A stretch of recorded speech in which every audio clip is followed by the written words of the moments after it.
Hey,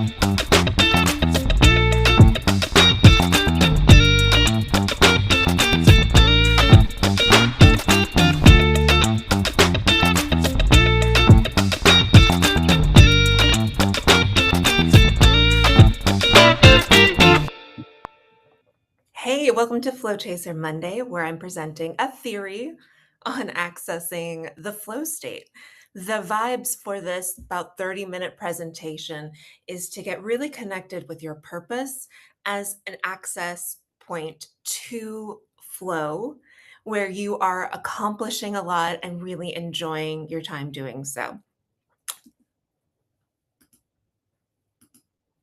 Here's the plan. I'm going to share just a little bit about who I am and why I've been so drawn to analyzing the flow state and trying to break it down and kind of hack myself into it, if you will. I'm going to talk about burnout because I feel like that is the best place to have inspiration on how to chase flow from a situation where you just maybe didn't want to do anything. And that's really where I'm coming to this like analyzing of flow.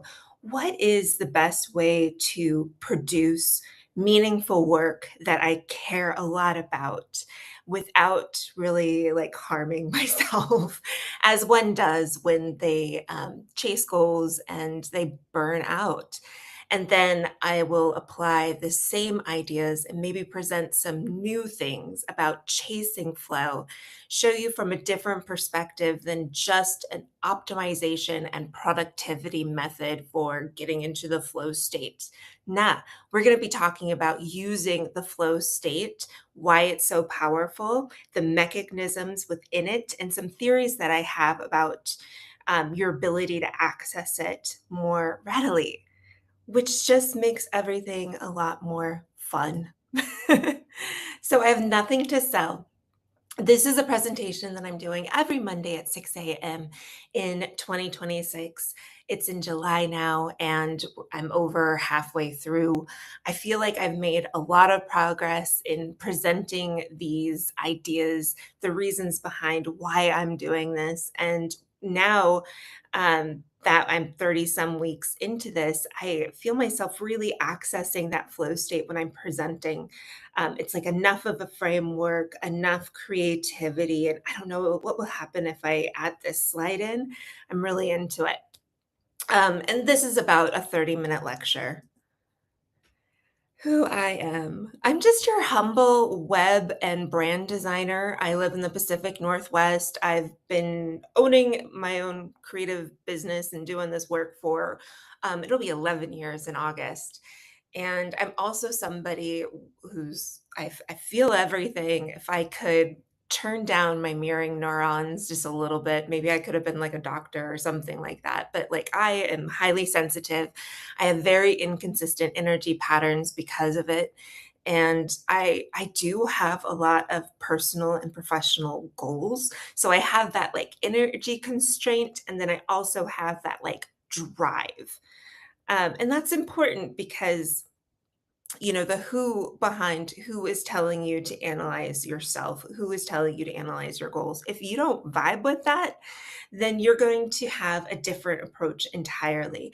And I hope this theory really frees you up to find that.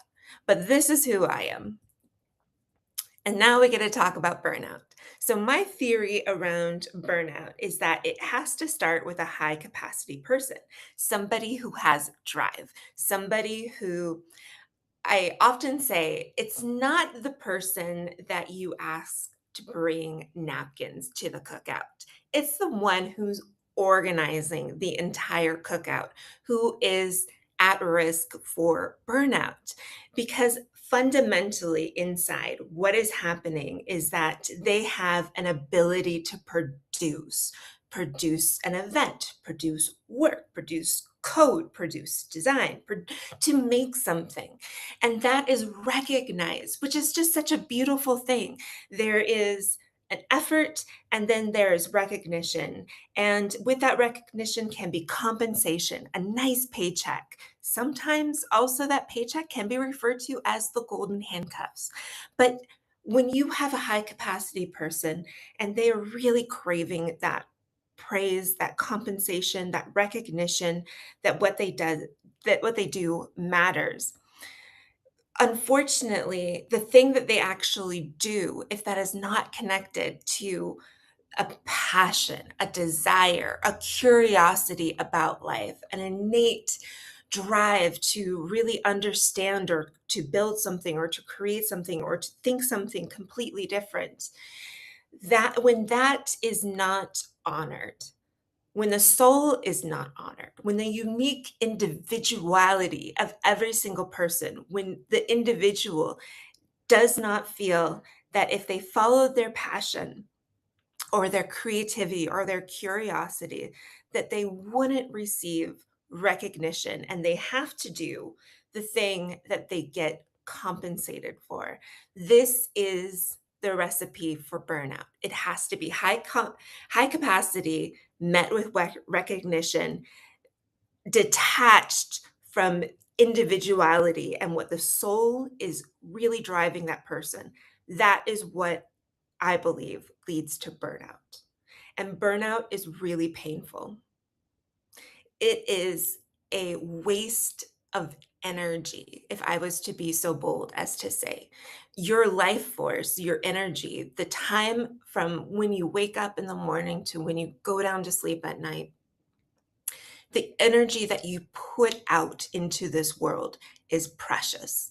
And when you give so much of that away for recognition, but you don't recognize the soul, that is a very painful experience. And what I've found is that it leads to a bunch of unconscious behavior. Because if you were conscious about how much this hurts, you wouldn't be able to do the thing. Ask me how I know. And so we build a lot of unconscious behaviors, whether it's like social media scrolling or, all the other things that we can do to just kind of check out. That's what I feel is the pattern of burnout. So, what's the way back? This is where it gets good. I'm going to be talking about chasing flow. I am prefacing this whole conversation with the idea that as a professional, you have probably been introduced to ideas of flow, mechanisms of how to get into the flow state. And I would argue that if this was like given to you at a work seminar or like shown to you in school, the desire behind that education was to make you more productive. My desire behind this presentation about chasing flow is for you to become more connected with the curiosity and your soul and to enjoy the work that you do to honor that soul. And yes, I do believe as a byproduct of that soul recognition and just being lit up from the flow state. And we'll talk a little bit why about why you feel so lit up in the flow state. Um, that is the reframe we need on a Monday morning at 6 a.m. every single Monday. So chasing flow. I'm going to talk about what I conceptualize flow to look like the energy of flow. I'll talk about your brain on flow, a little bit about how to chase flow, and new slide alert. I listened to this fabulous podcast, and I'll show you kind of how I think that fits into everything.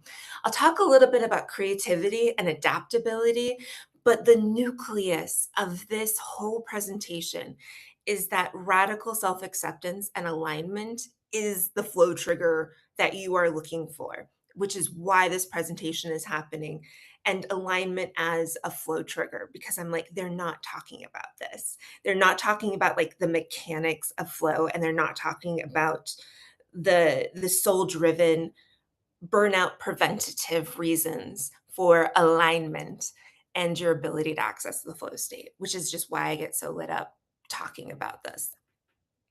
All right, here is how I conceptualize flow. And it's that everyone, we have this comfort zone. And that the very inside of this comfort zone, there are no questions. You feel completely safe. There's nothing that's happening that you don't know what's going to happen. Um, it is the known.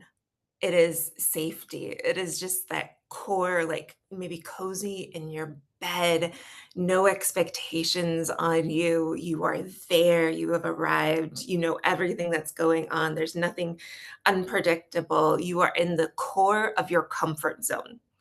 And as you go towards this outside of the comfort zone, then questions start to arrive like, am I safe? Is this good? How is this, what's going to happen next? There are questions that present when you go towards the outside of the comfort zone.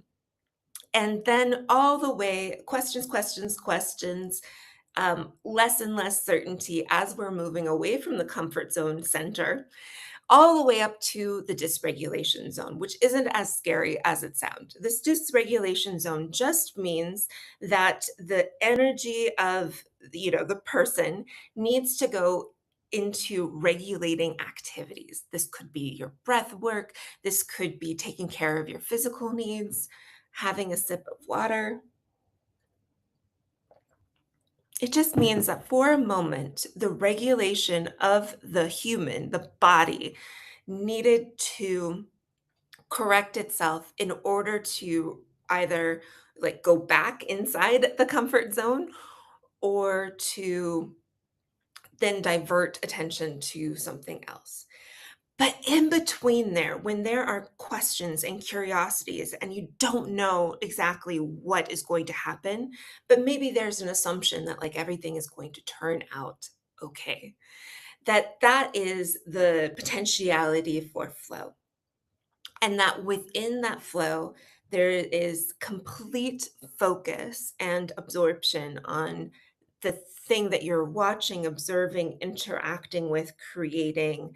Um, all the different ways that we experience the flow state, whether it's like watching a sporting event or doing um, hands-on planning and or having a conversation or presenting. All these things are examples of the flow state, and it feels really good. And why does it feel really good? Why do you feel like lit up when you just had a really good work session and you're loving like how things are coming together, or maybe you're an artist and it's just like playing with things and trying things out and kind of like putting a dynamic into the art that you're creating that kind of counterbalances it, and then the work and the creation of like rebalancing a composition. Like these are examples of pleasurable flow states, and why it's so, and it just like time melts away and it's just you and the thing. And it feels like you've only been doing it or watching it for like 5 minutes and it's been like 3 hours. And what's happening is your body is responding to the experience that you are having in order to provide more of the structure of the brain that would help you engage with the activity. The core of it is that there is a some type of cortisol response and the neurotransmitter surge of dopamine, norepinephrines, endorphins, and anandamines. These are the components and the mechanisms that common street drugs, alcohol, the things that are pleasurable, the things that you use when you are unconscious from burnout. You get this in the flow state. And as a byproduct, because remember, the brain is structurally changing in order to respond to the environment or the situation that you are in. And it is flowing these, let's call them street drugs, in larger quantities. Your brain is just making them for free, and because of that new structure, the prefrontal cortex, and if you have ADHD and I've looked into it, the prefrontal cortex, that's the timekeeper. It's the bully. It's the one that's like, this is how you do things and you're not doing it right. Because of this cocktail of neurotransmitters, your prefrontal cortex actually dials down as a result of this new neurotransmitter structure that is happening in the brain as a byproduct of just your experience with life. You don't get that from chasing goals. So let's talk about how to chase flow. And this is where it actually gets good. Because while we are all individuals, and the things that get me into the flow state and the things that get you into the flow state, for example, it's 6 a.m. I am completely awake. I am in the flow. And this is part of like the natural structure of who I am when I do this presentation at 6 a.m. And I live in a household where I call them the night crew. They're just night owls, and I'm the morning crew. I kick things up. But the point is that the way that you are wired and structured and created is your access point into chasing flow. The thing that gets you so curious that you're moving away from the nucleus of your comfort zone in order to chase the experiences, the goals, the flow state, the things that just naturally light you up. That is how you chase flow. And now let's go back to the opposite. This is the new slide for any of those who have watched previous versions of Flow Chaser Monday. But when I heard this podcast, they talked about optimizing things out of your life. Like when we have convenience, or we can just like order DoorDash and have it delivered to our door, like no contact, we do everything through the app, how much we are actually missing in that experience. And I thought that this podcast really was a foundational reason of like the subcontext was burnout activities versus flow activities. And that kind of like, they call it friction maxing, like increasing the friction in your life or making the friction more like 90s kid summer. This is a like people are getting landlines. They are turning off the TV and going outside and touching grass, like don't come home until the lights are on. This is a response to this feeling that like we just had to optimize everything. There's an app for that. We could just order it from Amazon and it'll be here in a day. And instead going through the process of instead of ordering from Amazon, finding the local solution. Did you know that 3.5% of local purchases go back into the community? And when you buy off of Amazon, it goes to a billionaire. Like, gross. Let's support our communities and shop local. Side note. But the energy behind optimizing everything, optimizing out of interactions, optimizing out of work, or just like the pleasure of going through a challenge and solving it with other people that you are actually having a human interaction with instead of just technology is a pleasurable flow state. And if you optimize out of that, you're optimizing out your flow, and life feels shitty and life goes to burnout. Because when we over optimize, we are killing our opportunities to access who we authentically are and to materially create through our flow states. So, how do you chase flow? Um, if you are less occult minded, this might be really hard for you to like question the source, but this actually comes from a channeled intelligence from Daryl Anka, and the channeled intelligence name is Bashar. And you can watch the YouTube videos. I present this every week because I feel like it is the best 5 step formula to accessing the flow state, regardless of where you are and what you are doing. Every now has the ability to access the flow state with Bashar's 5 step formula. Here it is: act on passion first. Goals don't care. Your KPIs, your OKRs, they don't matter unless it has to be your passion. And it won't be your passion every single moment, every single now that is happening. So his step of the formula is number one, act on passion first. This is freaking hard when you are trained to respond to the urgencies that are happening in your life. It's really hard to be like, what right now am I most lit up? Am I most curious about? Am I most passionate about doing right now and acting on that passion first? This is the unlock. This because this will show you your shoulds versus the things that actually the shoulds versus your passion. If you really act on this formula, you will become very aware of the list of shoulds and what actually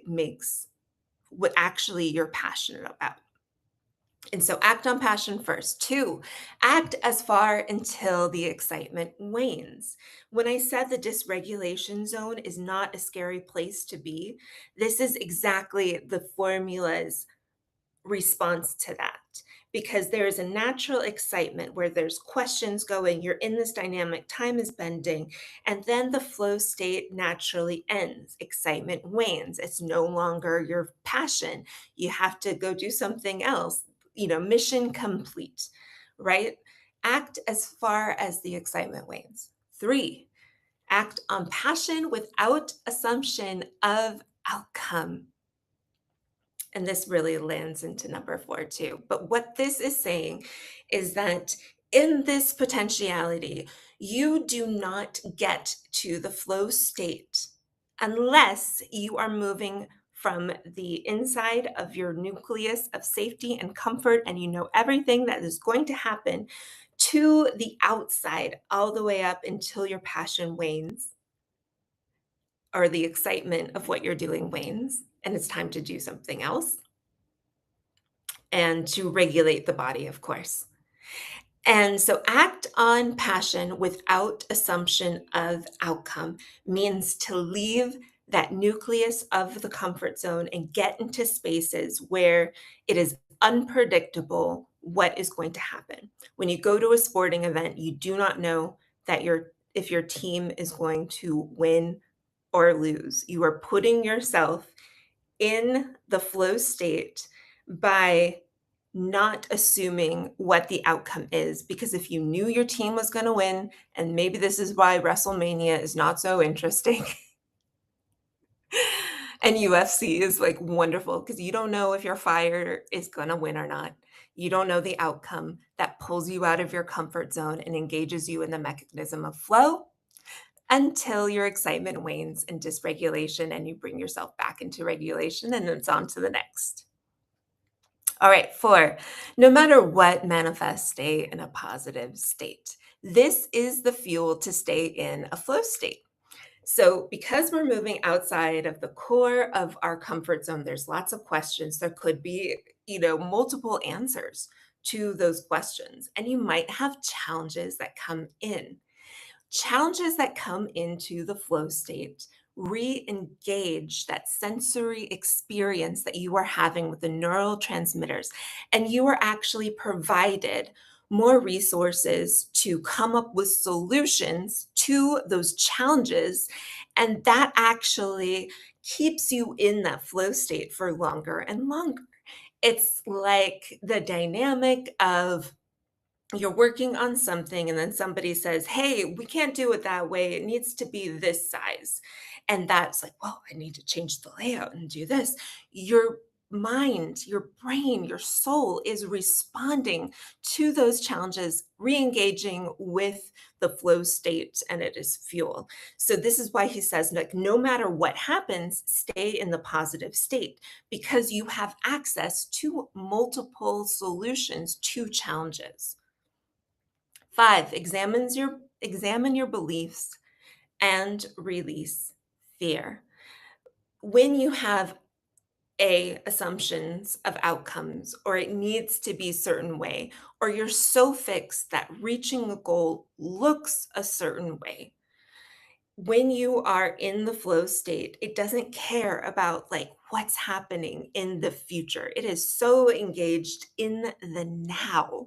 And there are natural fears that come up because remember, we're going further and further away from our core of our comfort zone, which is the intent. And we are going to have fears that are released in this, as we go further and further from our comfort zone. But when we can examine those and say, this is the current scenario now, this is the here and now and the situation.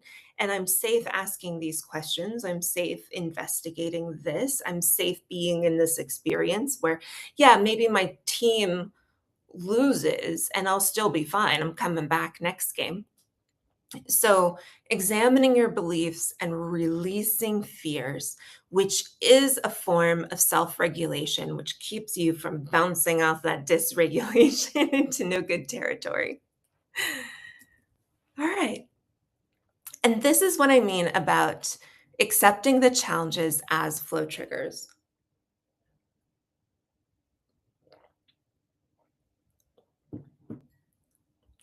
New challenge in the flow state, creative response, more of that neurotransmitter surge in response to the here and now, all the way up to the dysregulation zone, which just means the excitement wanes or that the body and the mind need to put its energy towards that regulation. This is creativity. This flow state is highly adaptable. When you want people to be able to adjust and take a punch, engineer the situation for their individual perspective, their individual interests, and get them into the flow state. Highly adaptable, highly resilient, highly happy individuals come from this flow state. And then how they actually take on the challenges of things as like invitations to stay in this flow state. My core belief of why chasing flow is so fundamentally important and protective against burnout is that when you chase goals, it really doesn't care about who you are, what lights you up. And ADHD brains have sometimes been called interest based learning brains. And when we can really dive into our interests, the questions, our passions, we do better. I don't believe that that is unique to people with neurodivergent brains. I believe that this is important for everyone. And we haven't been taught this because our society has valued production and really thinking of yourself as like not so special. But what I want to say is that to access the flow state more regularly, and this is available to you. Having this baseline acceptance of who you are, to really honor your experiences, your talents, your education, your challenges, and seeing that as worthy of acceptance and support, compensation. I feel like this is the baseline safety a person needs to experience to feel like they can safely leave their comfort zone and access the flow state. And so I believe that regulation, radical self acceptance, and alignment, and then engaging with the work and the life in the here and now, using Bashar's formula of accessing the flow state, of acting on your passion first, act until the passion wanes, not having no assumptions of the outcome, and then really like whatever happens, whatever manifests, not assuming like, oh, this is good or this is bad, and examining your own beliefs and your own fears. The baseline of this is that you are worthy, and goals don't care about that, but flow really does. And when Like, how do you expand capacity for flow? I think you look at the two endpoints of the inside of your comfort zone. How could you really stabilize your core foundation of safety? Whether that's having like a physical practice, whether that's taking care of your body and your soul, acting on your interests first, that is going to solidify the ability to have that core that can leave that comfort zone. And when we are accepting new challenges as flow triggers, as like, oh, I need to respond to this challenge, and that induces the flow state, and then all the way up to the dysregulation zone.